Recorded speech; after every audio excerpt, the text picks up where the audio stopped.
The month of September is here, obviously, and we have field researches that are going to change up in this game. So we're going to be playing this game for exactly 1 month during the month of September, so we might as well know what the best field researches are to chase after. So let's get into it. Welcome to the Trainer Club. Here we go.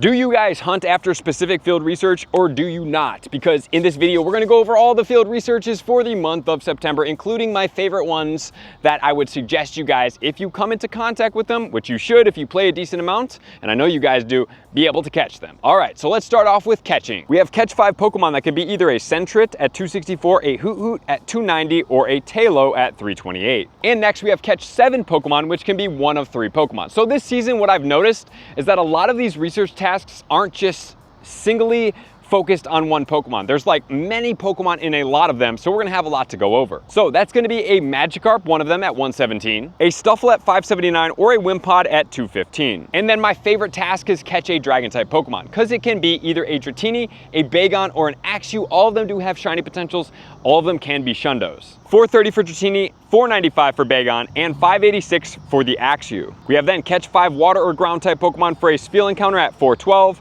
for a Golett encounter at 509, or a Marini at 416. Then next we have catch 5 grass or poison type Pokemon, which I like this one because one of them is a Stardust boosted Pokemon that I suggest that you guys give it a berry and run away from it, because then it can stack in your tasks, and that's gonna be Paris at 436. And then we have Roselia. 100% IVs will be 801, or Bone Sweet at 201. And then we have catch 10 normal type Pokemon, which is super easy, and it can yield you 10 Pidgeot Mega Energy. Just as a reminder, guys, you need to get all of the Mega Energy through a raid or through research before you can start walking Pokemon to gain Mega Energy for. One of them has to be done. It doesn't have to be a specific Pokemon, but one of that species has to be Mega Evolved at least once. So if you haven't done Pidgeot or you missed it, this would be a good one for you. And we also have more. We have catch 10 Grass type, catch 10 Water type, or catch 10 Fire type Pokemon. And those are all gonna be the Kanto or the Hoenn starters Mega Energy.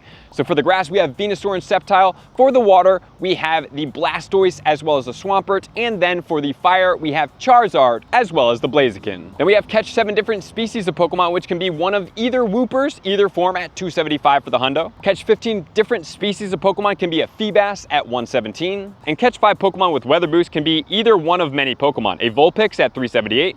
Poliwag 355, Wingull 328, Hippopotas 582, Snover 497, Roggenrola 516, or Vanillite 443. And I know I'm throwing a lot of IVs at you guys, but what I would suggest doing is find one of these that you like catch a dragon type, and just memorize those 3. So you don't have to always go around and be like, is it this one? What's this one? I forget this one. Just focus on the Pokemon in here that you like the most. And then we have use 5 Pineapple Berries, can be either a Whelmer at 629 or a Wingull at 353. Then we have make 5 nice throws for a Diglett at 289, a Alolan Diglett 292, and then a Sudowoodo at 920. And then we have make 10 nice throws for a Gothita encounter that is a newer shiny. 100% IV is 407, or the Solosis, which is another newer Pokemon at 586. So this one might be a pretty good task for you guys. Then we have make 3 great throws for an Omanite 662, Kabuto 587, Clamperl 544, LGM 593, or Binacle at 405. And then we have make 5 great throws for 2 Mega Pokemon that are not currently added in the game yet. We have the Carvana at 437, or the Numel at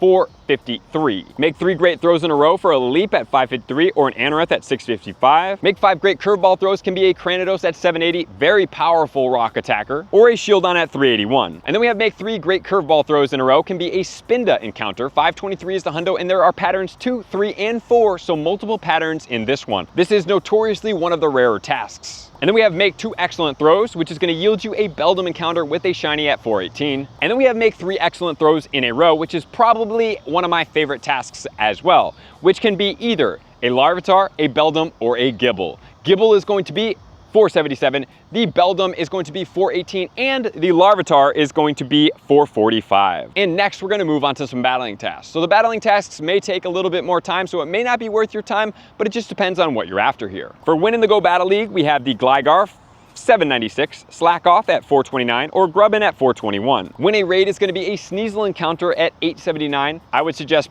probably only doing this if you have a raid in front of you, because Sneasel shinies are actually common. But then there also on the flip side means that it has a higher chance if it is a hundo to be a shundo. So it might be worth your time if you're gonna do a raid soon and it's not blocking a spot. Win a 3-star raid or higher for a Tortuga at 638 or an Archon at 789. Win 2 raids for a Hisuian Sneasel encounter at 879, great looking shiny. And then we have win 5 raids, which is gonna be an Alolan Marowak at 786, an Alolan Executor at 1292, or an Aerodactyl at 1193. Like I said, guys, multiple Pokemon in all of these. Notoriously, that Win 5 raids is an Aerodactyl, but they have added 2 Pokemon in there. And not only that, guys, now we're gonna change over into our Explore tasks, which is gonna start off with hatch an egg for a Scyther at 1160, Sudowoodo 920, Nincada 329, Trubbish 428, or Alolan Meowth at 341. Just as a reminder, the Alolan Meowth is another Stardust boosted Pokemon that you're gonna wanna give a berry and run away from. Also a shiny boosted Pokemon as well, so that one is really 2 for the price of 1. We have hatched 2 eggs for a Sneasel at 879, Mawile at 700, another Pokemon that has a Mega in the future, valuable dual type, but is not out yet. Feebas 117, or one of my favorite Pokemon shinies is gonna be the Galarian Meowth at 443. And then we have Explore 2 kilometers, can be either a regular Slowpoke or a Galarian at 525. Spin 3 Pokestops or gyms can be a Doduo, 514, Remoraid, 391, Ralts, 231, Aron, 560. Then we have spin 5 Pokestops or gyms for a Growlithe encounter at 533, Hisuian Growlithe at 566, Slowpoke at 525, and the Galarian at 525 as well. Next we have take a snapshot of a wild Pokemon for a Trapinch encounter at 546, Croagunk at 408, or Cottonee at 300. Take 3 snapshots of different wild type grass Pokemon at 407,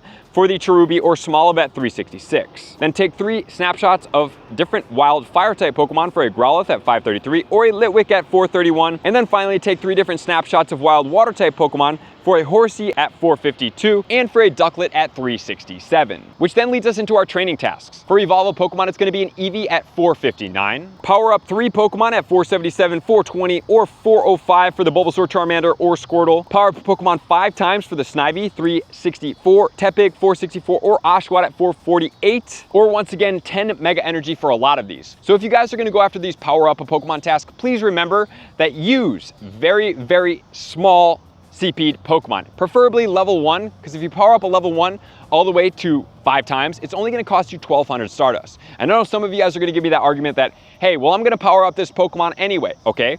Well, that is true, but it's also gonna eat up a lot of Stardust, and if you're seeing multiple of these throughout the month, guys, you're gonna be blowing through a ton of Stardust, and that's not really the best way to go about that, in my opinion. But do as you like. Then we have power up a Pokemon 7 times for the Rowlet, Litten, or Poplio, 453, 443, or 483. And then we have power up a Pokemon 10 times for either the Mega Energy of Pinsir, Gardevoir, or Manectric, and that's gonna be 25. So if you guys are gonna power this one up, what I would do is I would power up 1 level Pokemon all the way 5 times, transfer it, power up another one, transfer it, and then you're gonna get it for 2400. And so some of you guys may be like, that's a little steep. And while it is a little steep, guys, it's very cheap if you use that strategy for the first part. For the second part, you don't even have to pay for a raid if you get multiple of these, and you can get enough Mega Energy to Mega Evolve a Pokemon once and then walk for it, for all you free-to-play players out there that have not got enough Mega Energy, or newer players for some of these Pokemon. And then we have our Buddy and Friendship tasks. Earn 2 candy walking with your buddy for a Jigglypuff at 310, Baneri at 539, Glameow at 400, Bunnelby at 237, Leo at 611, or Dedenne at 789. Earn 3 candies walking your buddy can be one of these Stunfisk encounters, which is going to be the Galarian or the regular. Both are going to be 936. Honestly, that's, if you're not using a 1 kilometer per walk, a pretty hefty task there, especially if you're on a legendary. Send 5 gifts and add a sticker. Emolga 700, Zene at 786. Trade a Pokemon can be a Machop at 548 or a Timber at 563. Both very powerful fighting type attackers and great budget fighters. And finally, we have Team Go Rocket tasks. Defeat 3 Team Go Rocket Grunts at a Sneasel at 879, or purify 3 Shadow Pokemon for a Absol encounter. Does have the shiny, as does almost everything here, at 1083. So I highly suggest you guys make sure to use the strategy of powering up level 1 Pokemon. It's gonna be the best way for you guys to do it and to max out on everything you have going on. So thank you guys as always. Appreciate you guys being here. To all of my likers, comments, subscribers, Patreon members, everybody takes your support and subscription and participation to XL. I'm gonna see you guys out on the next video. Peace. I want to take this time to thank everybody who supports me in every facet. It means the world to me, and an extra special thank you to all my Patreons. I greatly appreciate the extra support to continue to allow me to pursue Pokemon Go full time, allowing me to create my daily video uploads in the most timely fashion for everyone's benefit. Plus, I get the amazing experience of sharing my creative processes behind the scenes and raiding all around the globe with select upper tiers. Thank you everybody for being a part of the Trainer Club. You all mean the absolute world to me, and I will see you guys out on the next video.